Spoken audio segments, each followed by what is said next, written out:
Hallelujah Phenom has released, and if you've been part of the channel, you know I've covered this game twice already. Now it is time to look at the final product and give you a review. John Scavenger here, and thank you for joining me as I look at Hallelujah Phenom and giving you my honest thoughts about the game.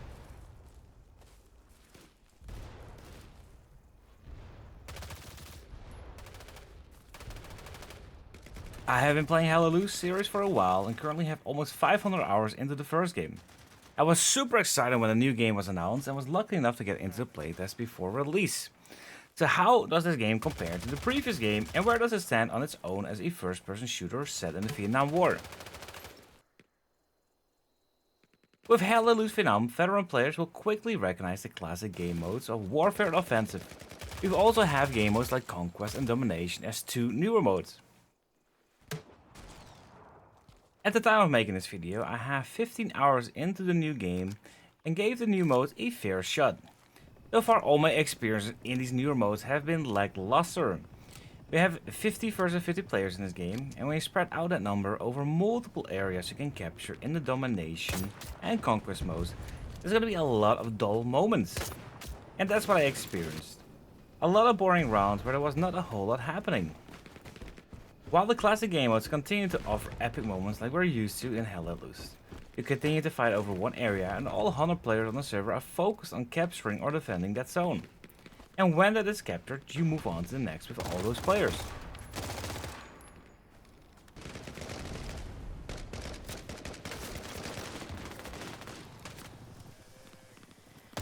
The classic game modes just feel the most epic, and that's where this game shines the best in my opinion. If you want to experience this game the best way possible, just stick to Warfare and Offensive game modes. This may mean you need to jump into the community servers, as it seems the official servers rotate the game modes. And the community server is currently a bit of a mess in the sense that it does not highlight the open slots accordingly.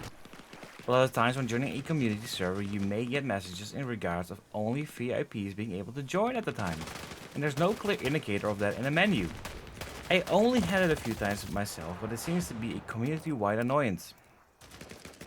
This particular issue I would imagine is an easy fix, and hopefully you'll be able to tell from the menu straight away what the deal is with the server.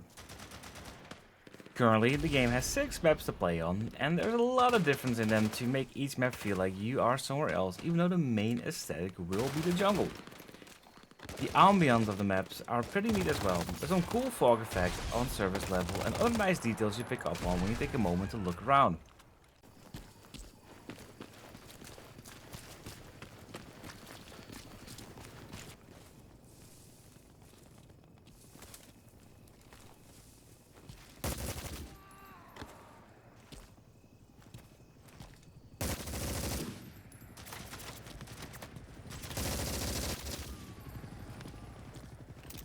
Now, the gameplay of Hallelujah Phenom compared to the previous title is very different. It feels faster. You have the ability to swim, and you can also fold over objects, making it feel almost like a whole other game. And it's not a bad thing really, but at times it also just does not feel like the Hallelujah many of us have come to love over the years. Personally, I am okay with this faster pace and mobility boost. I feel it allows us to set up better for many fights or simply get around the map better without getting funneled at openings and walls, for example. The loadout system also has changed up a bit. As before, you would have set roles and sub-roles for that, with different weapons and accessories to go with it. Now it has changed up to the point where you can choose your own weapons and the accessories you take into the fight. There are still some things that are role bound, but that is to be expected. We do not want to see a medic with a rocket launcher. The way the system now works is based on weight points. When you start out, you have 6 weight points.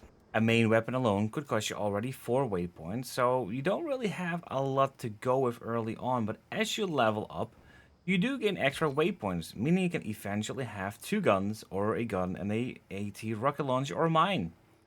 You can even have multiple grenades. It truly can be whatever you want. You can fit it to your own playstyle, which is amazing.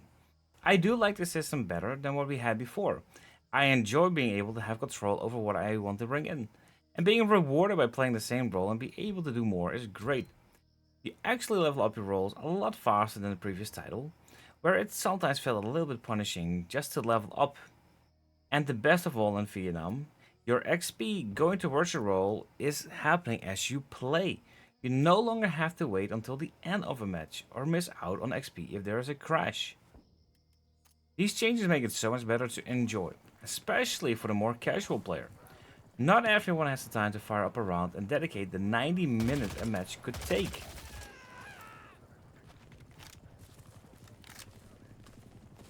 When it comes to the graphics and overall visuals of the game, it is pretty solid. It's not the best out there, and I have to say some of the effects are a bit odd, like camera type glares from napalm when it's not how your eyes would register it. But hey, it's a game, it's one of those little things.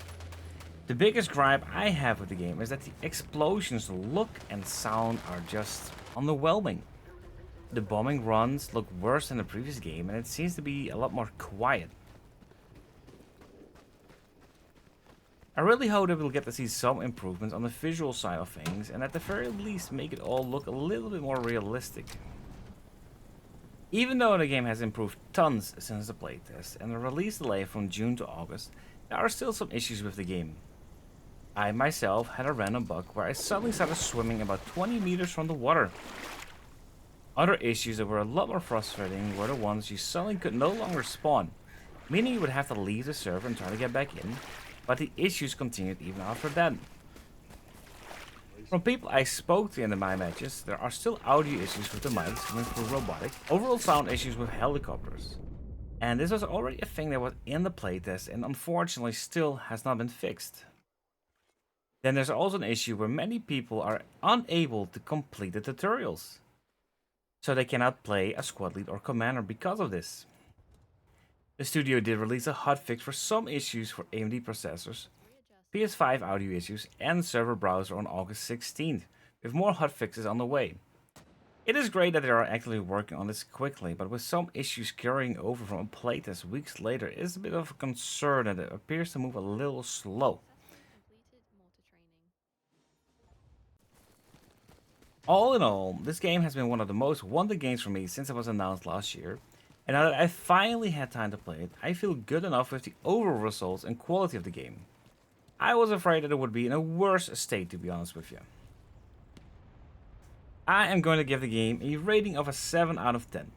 It's good and for sure a game that players that are into semi-realistic shooters will enjoy. I do think this game has the potential to move up to an 8 out of 10 after lots of TLC from the dev team, which I feel confident about that they will. Hopefully it won't take years, but just a couple months. How about you guys?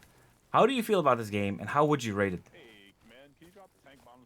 Thank you all so much for checking out my review of Hell Let Loose Vietnam, and if you enjoyed the video, make sure to hit that like and subscribe button.